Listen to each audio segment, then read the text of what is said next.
Salut tout le monde, c'est Dofi et aujourd'hui on se retrouve pour une nouvelle vidéo sur la chaîne, l'épisode 1 d'une toute nouvelle série Best Cover. Donc le principe de la série est très simple, vous l'avez vu sûrement au titre et à la miniature. On va tout simplement voir les meilleurs covers de chaque manga et pour cet épisode 1, j'ai décidé de voir tout simplement les meilleurs covers de Demon Slayer. Et du coup, on va voir les 10 plus beaux tomes, selon moi. Voilà, c'est un avis subjectif, donc c'est tout simplement mon top personnel. Donc n'hésitez pas à me dire quel tome vous préférez, à faire votre petit top 5 ou top 3 dans les commentaires. En tout cas, moi, je vous présente mon top 10. En 10e position, on commence la vidéo avec le tome 16, donc avec Kagaya et sa petite sœur sur le tome. Alors pourquoi j'aime ce tome? Eh bien tout simplement parce que j'aime beaucoup les couleurs un petit peu blanches, violet, etc. Voilà, j'aime beaucoup l'ambiance de cette page de couverture. Et puis Kagaya, je le trouve énormément stylé. Voilà, c'est vraiment un personnage que j'aime beaucoup au niveau du chara design en fait. Et aussi sa petite sœur qui est vraiment classe aussi, avec le petit corbeau qu'on voit à droite. Enfin, voilà, j'aime beaucoup ce tome et aussi le fond que j'aime bien, mais bon, ça on va le retrouver plusieurs fois sur les tomes de Demon Slayer. Mais voilà, du coup, pour la 10e place, le tome 16. Et en 9e position, on le retrouve tout simplement le dernier tome de Demon Slayer, le 23, voilà. Donc le tout dernier. Alors je le mets en 9e position parce que bien qu'il soit assez simple en termes de dessin, on va dire, c'est juste Tanjiro et Nezuko et un fond complètement blanc, mais justement en fait c'est surtout le fond blanc que j'aime beaucoup en fait. C'est vraiment épuré, c'est vraiment beau, moi j'aime beaucoup. Donc voilà, du coup je le mets en 9e position. Peut-être que certains diront que c'est plutôt bas, mais moi je trouve que voilà, c'est un bon classement. Après j'aime tous les tomes de Demon Slayer évidemment, mais c'est vrai que le 23 est plutôt stylé, voilà. En 8e position, on retrouve le tome 20 de Demon Slayer avec une page de couverture encore une fois plutôt réussie, je trouve, avec Yorishi sur la cover. Yorishi qu'on n'a pas encore vu d'ailleurs en animé. Donc évidemment, je ne vais pas en dire plus pour éviter de spoil.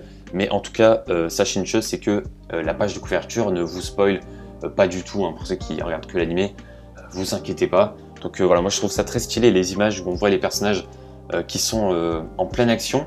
Donc voilà, j'aime beaucoup, avec encore une fois le fond.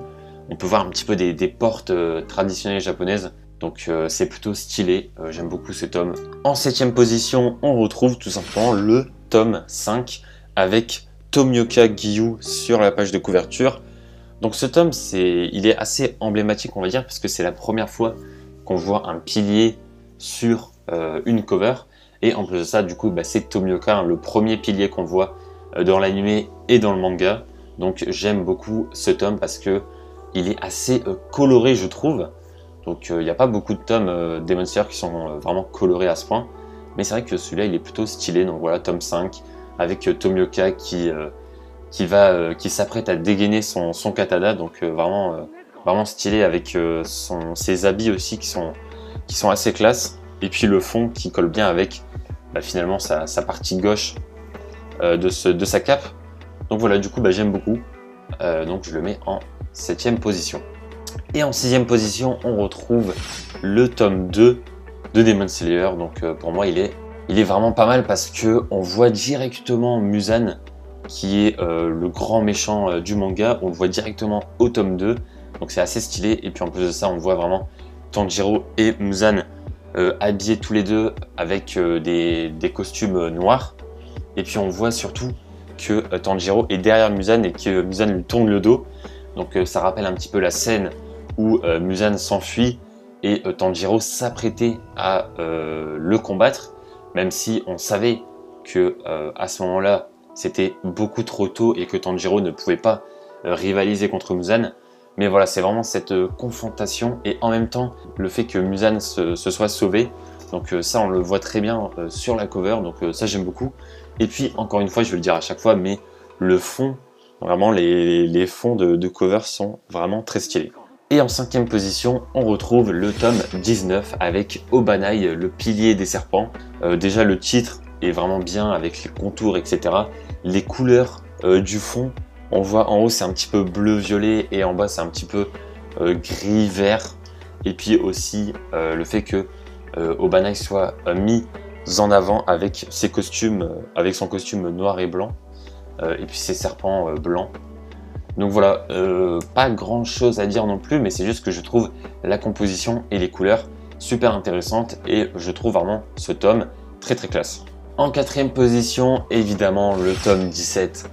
Voilà, je pense que là, vous êtes d'accord avec moi, il est vraiment super classe. Donc le tome 17, il me semble que c'est le dernier tome qui soit sorti en France. Ou peut-être que le 18 est sorti il n'y a pas longtemps, mais bref, en tout cas, on est dans ces eaux-là.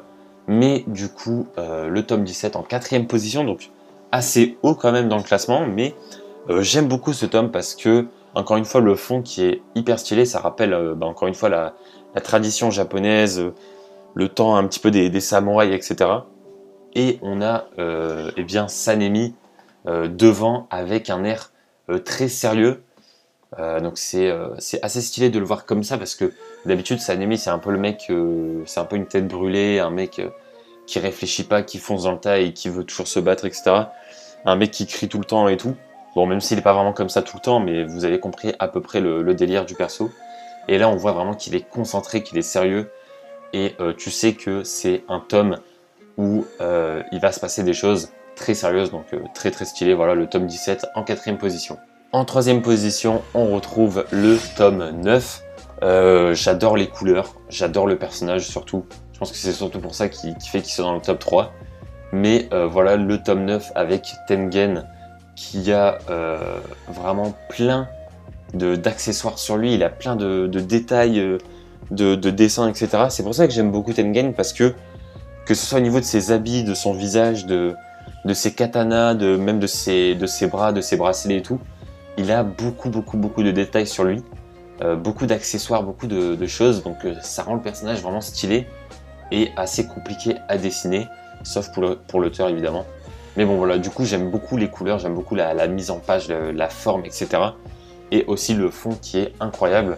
D'ailleurs, pour ceux qui ne regardent que l'animé, je rappelle encore une fois que le tome 9 sera tout simplement le début de la saison 2, donc on va très bientôt voir le contenu du tome 9 en animé, donc ça va être assez cool. Et en 2e position, évidemment, le tome 8, c'est évident qu'il soit dans le top 10. Voilà, je veux dire, ce tome est beaucoup trop stylé, il raconte plein de choses pour ceux qui ont lu, pour ceux qui ont vu le film. Vous savez ce que ça raconte, vous savez ce que ça représente, c'est hyper beau, c'est hyper stylé avec les couleurs rouge, orange, jaune, rose un peu.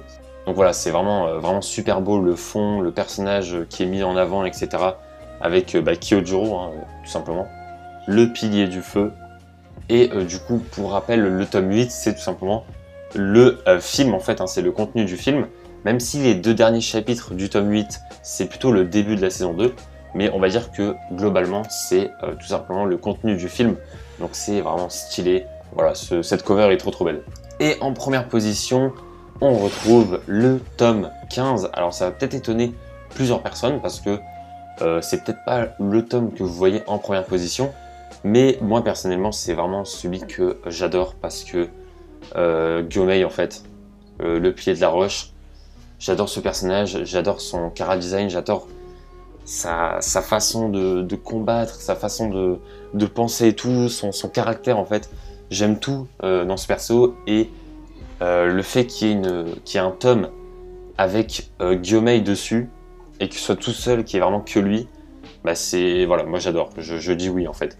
On a vraiment un fond plutôt stylé orange et noir et devant on a le personnage de Gyomei, donc le pilier je pense le plus puissant, ou en tout cas l'un des piliers les plus puissants, et avec encore une fois énormément de détails sur ce personnage. Et puis on voit aussi ses veines qui ressortent, donc c'est un personnage très musclé, très grand, très puissant, et pourtant on voit qu'il pleure, donc l'espèce de... Je sais pas comment on appelle ça, mais voilà, le fait qu'il soit hyper musclé, hyper puissant, mais qu'à côté de ça, bah, c'est un personnage qui pleure très facilement, qui est qui a beaucoup d'émotions en fait. Donc voilà, moi je trouve ça hyper stylé, donc vraiment le tome 15, raconte beaucoup de choses et il est super beau. Donc pour moi, il mérite la première place de mon classement. Donc voilà, j'espère que mon top 10 vous aura plu.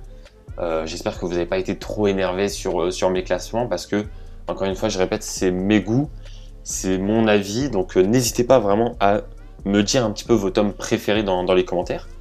Donc voilà, s'il y a des choses qui ne vont pas dans mon classement, n'hésitez pas à me le dire. Mais en tout cas, voilà, au moins je vous ai présenté mon top 10 et du coup, on se retrouve à très bientôt pour de prochaines vidéos et pour de prochains épisodes de Best Cover. J'espère que cette nouvelle série va vous plaire, j'espère que ce premier épisode vous a plu et du coup, on se dit à très bientôt pour de prochaines vidéos. Ciao tout le monde!